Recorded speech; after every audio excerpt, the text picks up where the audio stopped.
Pourquoi obtenir une carte de résident au Paraguay? En ce moment, je suis au Paraguay, à Asunción, capitale. Voilà, petite vue derrière. On est au quartier de Las Lomas, à côté de Paseo La Galera, Shopping del Sol, etc. Quartier très sympathique. Alors, à quoi ça sert? Pourquoi obtenir cette carte de résident au Paraguay? Alors, il va y avoir plusieurs profils. C'est pour plusieurs profils et pour bénéficier de plusieurs avantages. Il y a un avantage au niveau du voyage, c'est-à-dire moi qui va beaucoup au Brésil, avec mon passeport français, quand je vais au Brésil, je peux y rester 3 mois et après je suis obligé de m'en aller 3 mois. Donc c'est 3 mois au Brésil, 3 mois à l'extérieur du Brésil avant de revenir 3 mois. C'est chiant. C'est-à-dire je ne peux pas rester 4 mois d'affilée, je ne peux pas rester 6 mois d'affilée. Maintenant que j'ai ma carte de résident paraguayenne, je fais partie du Mercosur. C'est-à-dire que le Mercosur, c'est une alliance de pays d'Amérique latine sur lesquels on peut voyager librement. Donc il y a la Colombie, il y a le Paraguay, il y a le Brésil et d'autres. Grâce à cette carte, je peux faire 3 mois au Brésil, sortir du Brésil un jour ou deux et retourner aussitôt au Brésil. Donc c'est un avantage niveau géographique pour pouvoir circuler en Amérique du Sud. Ça, c'est le premier avantage pour les personnes qui voyagent beaucoup. Deuxième avantage d'obtenir cette carte de résident au Paraguay, c'est pour les personnes qui sentent que ça pue un peu en Europe. Exemple, quand il y a eu le Covid et que tout était fermé en France et que c'était le bordel, si vous auriez eu votre carte de résident paraguayen, vous auriez pu tout simplement voyager au Paraguay parce que vous êtes résident du pays. Donc vous avez pu voyager au Paraguay, rester tranquille, peut-être avec moins de restrictions, etc. Si demain il se passe quelque chose en France qui vous déplaît, vous pouvez vous barrer, aller au Paraguay. Vous avez votre carte de résident, vous êtes résident au Paraguay, aucun souci. Donc ça peut être un plan B au cas où il se passe quelque chose pas top top, quelque chose que vous n'appréciez pas en France, en Europe. Vous pouvez tout simplement vous barrer au Paraguay. Ok.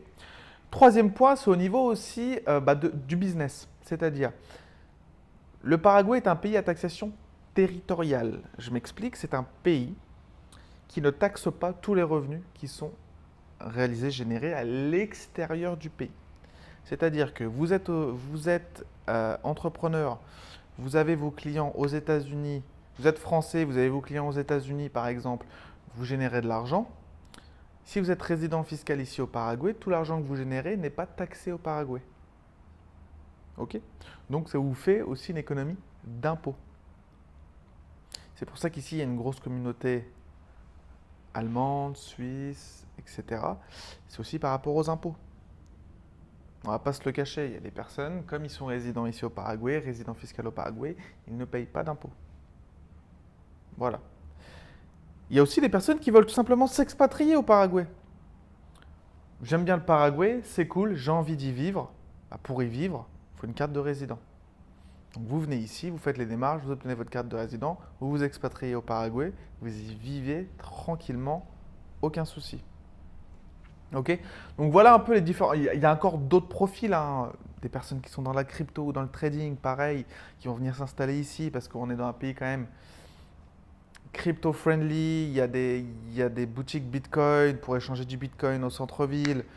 Pareil, vous n'êtes pas taxé sur le Bitcoin généré à l'extérieur du pays, etc. Il y a des lois pour les personnes qui minent du Bitcoin qui ont été soumis, qui vont sûrement être en place, etc. au Paraguay. Donc il y a tout un monde, un environnement crypto-monnaie aussi. Donc voilà, il y a vraiment plusieurs profils, plusieurs avantages à venir ici au Paraguay et obtenir cette carte de résident paraguayenne. Un avantage qui est énorme, c'est que dans d'autres pays, quand vous voulez devenir résident, vous devez y rester 6 mois à l'année.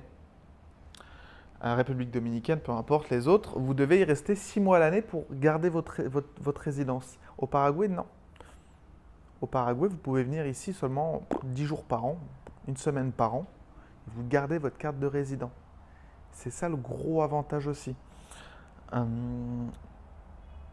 Moi, franchement, quelqu'un qui a un business en ligne ou quelqu'un qui a un peu une liberté géographique, quelqu'un qui aime bien voyager en Amérique du Sud, moi je vous encourage à faire cette carte de résident. C'est la moins chère à obtenir.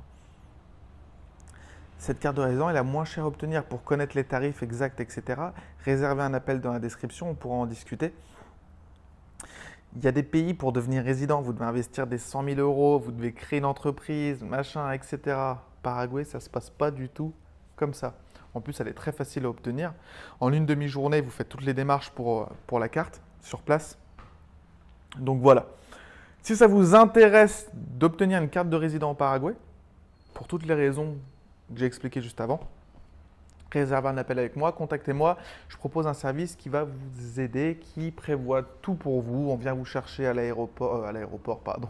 On vient vous chercher à votre Airbnb le matin, on vous ramène l'après-midi et on fait toutes les démarches avec vous. Il y a quelqu'un sur place qui s'occupe de tout ça et comme ça, vous obtenez votre carte de résident à 100%, c'est-à-dire que vous n'allez pas vous faire arnaquer, vous êtes avec des gens de confiance et c'est sûr, vous êtes sur un service professionnel. Vous allez voir, hein, le bureau où on fait toutes les démarches, il est juste en face de l'immigration, du bureau de l'immigration, etc. Donc tout est au poil, tout est professionnel. Si ça vous intéresse, n'hésitez pas à aller réserver un appel. Sur ce, je vous souhaite une bonne journée.